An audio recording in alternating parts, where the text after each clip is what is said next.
کافروں اور مشرکوں کے سروں پر اس قدر گرم پانی ڈالا جائے گا کہ ان کی کھال، چربی اور پیٹ کی آنتیں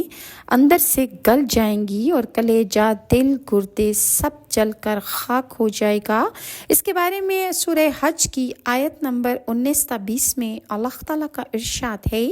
یہ دو فریق ہیں کہ جن کے درمیان اپنے رب کے معاملے میں جھگڑا ہے۔ ان میں سے جنہوں نے کفر کیا، ان کے لیے آگ کے لباس کاٹے جا چکے ہیں۔ ان کے سروں پر کھولتا ہوا پانی ڈالا جائے گا جس سے ان کی کھالیں ہی نہیں، پیٹ کے اندر کے حصے تک گل سڑ جائیں گے۔ اور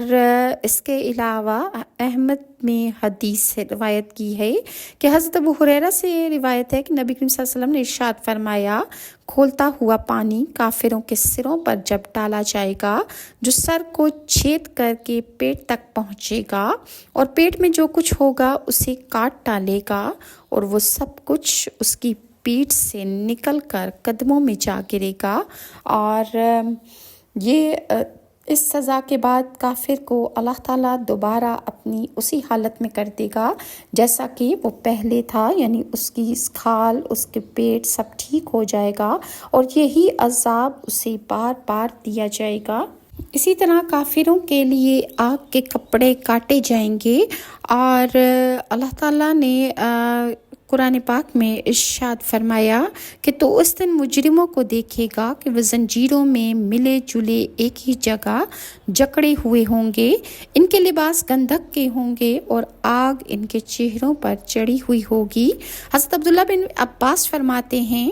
کہ قطران سے مراد پگھلا ہوا گرم سیسا ہے، اور اسی طرح جہنمیوں کو خارش کا کرتا پہنا کر سخت ترین عذاب دیا جائے گا۔ اس کے بارے میں ابو مالک اشعری روایت کرتے ہیں کہ رسول اللہ نے ارشاد فرمایا، میری امت میں جاہلیت کے 4 کام ایسے ہیں جنہیں لوگ نہیں چھوڑیں گے۔ نمبر 1، اپنے حسب پر فخر کرنا، دوسروں کے نسب پر طعنہ زنی کرنا، ستاروں سے بارش طلب کرنا اور فوت ہونے والوں پر بین کرنا۔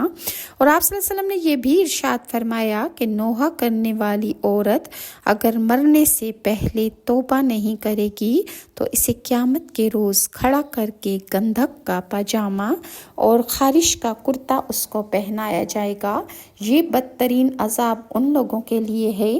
کہ جو مرنے والے کے پاس کھڑے ہو کر نوحہ اور بین کرتے ہیں اور بین کی گندی آوازیں نکال کر لوگوں کو